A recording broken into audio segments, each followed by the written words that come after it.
Hello everyone, আসসালামু আলাইকুম।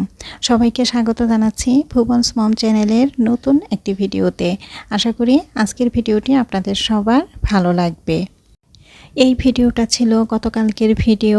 তো শুক্রবারে তাল নিয়ে আসছিল, সেই তাল আর শুক্রবারে ধরি নাই, কিছুই করি নাই, তো রেখে দিছিলাম। তালটা একটু শক্ত শক্ত ছিল, এই কারণে তো তালটা আমি একটু নরম করে নিলাম। নরম করলে দেখা যাবে কি যে উপরের খোসাটা কিন্তু আমার ছাড়াতে খুব সুবিধা হবে। তো খোসা ছাড়িয়ে নিছি। দুইটা তাল নিয়ে আসছিল, তো একটা তাল আগে করব, এরপরে আরেকটা তাল করব। তো আজকে সকালবেলার নাস্তার ভিডিও আপনাদের সাথে শেয়ার করলাম না। নাস্তা আসলে তেমনভাবে কোনো কিছু করাও হয় নাই। রং চা করেছিলাম, তারপরে পাউরুটি ছিল আর ডিম পোস্ট করে নিয়েছিলাম। তো এগুলা দিয়েই কিন্তু আমরা সকালে নাস্তা করে নিছি। তো আমার হাজব্যান্ড চলে গেছে বাজারে আর আমার ছেলে চলে গেছে প্রাইভেটে। তো আমি ভাবলাম যে আমি এরই সময়ের মধ্যে তালটা নিয়ে ফেলি। তো আসলে তাল এক একজন এক এক পদ্ধতিতে নেয়। তো আমার কাছে মনে হয় এই পদ্ধতিটা বেশ সহজ। আমি সবসময় এইভাবেই তাল নেই। তো এই যে সবগুলি তালই কিন্তু করা হয়ে গেছে।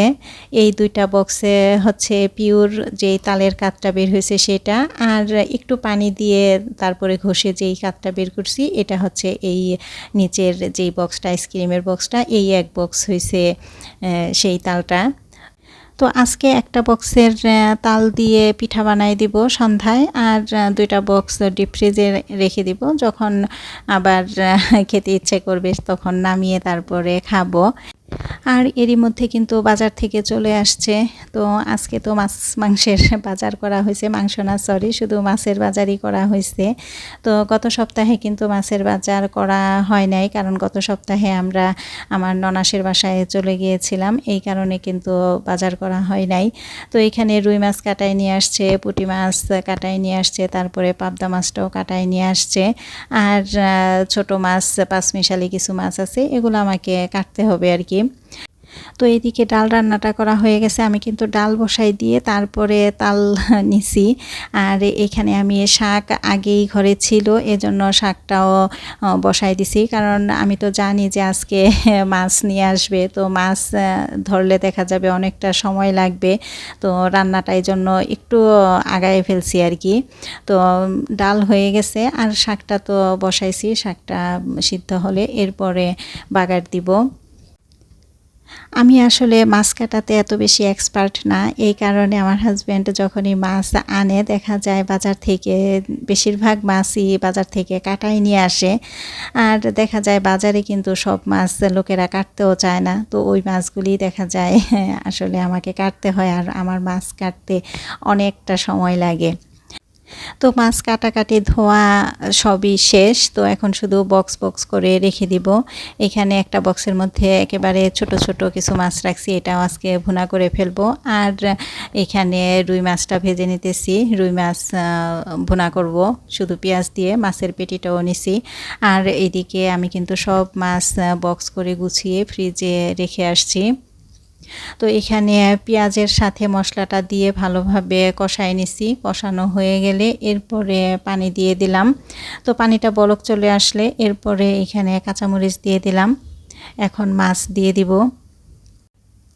তো মাছ দিয়ে দিলাম। আর মাছের পেটিটা না আসলে আলাদা করে যদি একটু ভুনা করি তাহলে দেখা যায় কেউ খেতে চায় না। তো এজন্য আমি মাছ ভুনার সাথেই দিয়ে দিলাম। এই পেটিটা আবার আমার হাজব্যান্ড খুব পছন্দ করে, তো এজন্য ভাবলাম যে আজকেই রান্না করে ফেলি। তো ধনেপাতা দিয়ে তারপরে কিন্তু মাছের তরকারিটা আমি একটা বাটিতে নিয়ে তারপরে টেবিলে এনে রেখে দিলাম। আর এই ছোট মাছের তরকারিটাও রান্না করে ফেলছি। আর এখানে ভাত হয়ে গেছে। তো সব কিছুই আস্তে আস্তে টেবিলে নিয়ে আসছি। আজকে আমার হাজব্যান্ড যেহেতু দুপুরবেলা বাসায় খাবে, এই কারণেই আইটেম একটু বেশি করা। তো নর্মালি দেখা যায় আমি আর আমার ছেলে যখন দুপুরবেলা খাই তখন কিন্তু আসলে এতটা আইটেম রান্না করি না। তো আজকে ভাত রান্না করলাম, শাক রান্না করলাম, ছোট মাছ, ডাল, তারপরে রুই মাছ ভুনা, আর সাথে আছে লেবু আর কাঁচামরিচ। তো শসা ছিল না, শসা বাজার থেকে আনতেও মনে ছিল না। আর কাঁচামরিচ নিছি, কারণ শাকের সাথে কাঁচামরিচ খেতে কিন্তু কিন্তু ভীষণ ভালো লাগে। তো খাবার রেডি করে তারপরে আমরা দুইজন বসে আছি, ছেলের জন্য অপেক্ষা করছিলাম, কারণ ছেলে গোসল করতেছিল এই কারণে। তো ও গোসল করলো, নামাজ পড়লো, তারপরে আসলো। এরপরে এখন তিনজন একসাথে খাওয়া দাওয়া করতেছি। আসলে আমাদের তিনজনের একসাথে খাবার খাওয়া হয় খুব কম। তো দেখা যায় যখনই তিনজন একসাথে বাসায় থাকা হয় তখন চেষ্টা করি খাবারটা একসাথেই বসে খাওয়ার।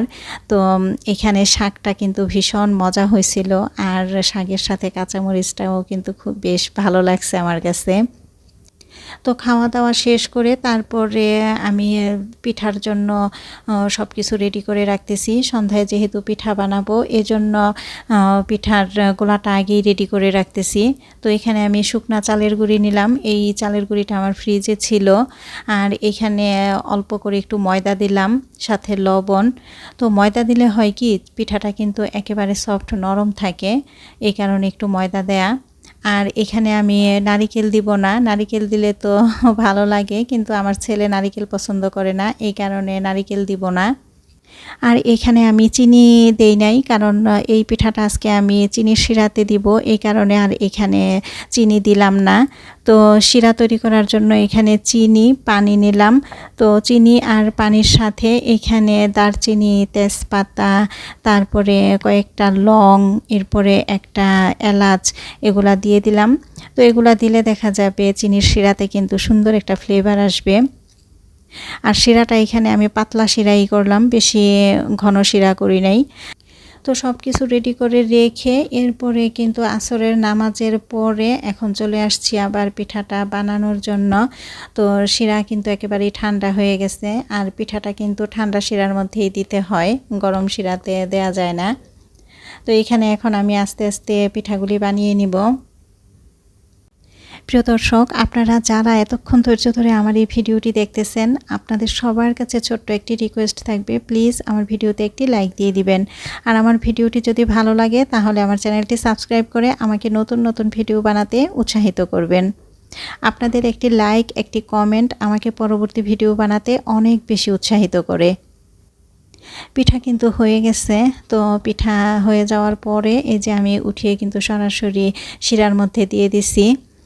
তো শিরার মধ্যে দিয়ে কিছুক্ষণ রাখবো, বেশি রাখবো না। ওইদিকে কড়াইয়ের মধ্যে আবার পিঠা দিয়ে দিলাম, আর এখন শিরা থেকে কিন্তু উঠাই নিতেছি। এইভাবে শিরার মধ্যে দিয়ে পিঠাটা খেতে কিন্তু অনেক বেশি মজা লাগে। আমার ছেলে তো ভীষণ পছন্দ করে এইভাবে। তো আমি চেষ্টা করি ওকে সবসময় এই জন্য এইভাবেই বানায় দেওয়ার। তো আমার পিঠাগুলি কেমন হয়েছে আপনারা কিন্তু অবশ্যই কমেন্টস করে জানাবেন। আসলে আপনাদের সুন্দর সুন্দর কমেন্টস পড়তে কিন্তু আমার ভীষণ ভালো লাগে। আমার প্রত্যেকটা ভিডিওতেই দেখা যায় আপুরা অনেক চমৎকার চমৎকার কমেন্টস করেন। তো আমার কাছে কিন্তু ভীষণ ভালো লাগে এই কমেন্টসগুলি পড়তে। তো পিঠা বানানো কিন্তু মোটামুটি হয়ে গেছে। তো এখানে যে প্লেটে নিয়ে আসলাম, পিঠাগুলি দেখতে কিন্তু অনেকটা লোভনীয় লাগছে। তো এখন এই পিঠাটা আমি বাবা ছেলেকে দিয়ে আসব, তারা ওই পাশে যেয়ে দেখি তারা কি করতেছে। তো আমি তো পিঠা নিয়ে দরজায় দাঁড়িয়ে দেখি যে ছেলে তার বাবাকে মেসেজ করে দিতেছে, আর তার বাবা তো খুব আরাম পাইতেছে। সে আমি যে বলতেছি যে পিঠা নিয়ে আসছি, সে কিন্তু এই কথা শুনতেই আসে না। সে খুব আরাম পাইতেছে, ছেলে মেসেজ করে দিতেছে। তো আমার কাছে দৃশ্যটা ভীষণ ভালো লাগলো, এজন্য ভাবলাম যে একটু ভিডিও করি। আর আমার ছেলে কিন্তু দেখছে যে আমি ভিডিও করতেছি, তো ও বলতেছে, কিন্তু ওর বাবাই সেটা বিশ্বাস করতেছিল না। তো তাকিয়ে যখন দেখলো, তো পরে বলতেছে যে তুমি এটাও ভিডিও করতেছো। তো আমি বললাম যে না, তোমাদের এই দৃশ্যটা আমার কাছে বেশ ভালো লাগছে, এই কারণে একটু ভিডিও করে রাখলাম। তো ওরা কিন্তু খুব পছন্দ করেই এই পিঠাটা খাইতেছে, ভীষণ পছন্দ করে আমার ছেলে। তো প্রিয় দর্শক, এই তালের পিঠা খেতে খেতে আপনাদের কাছ থেকে আজকের মতো বিদায় নিয়ে নিচ্ছি। দেখা হবে অন্য একদিন নতুন একটি ভিডিও নিয়ে। আশা করি সে পর্যন্ত সবাই ভালো থাকবেন, সুস্থ থাকবেন। আল্লাহ হাফেজ, আসসালামু আলাইকুম।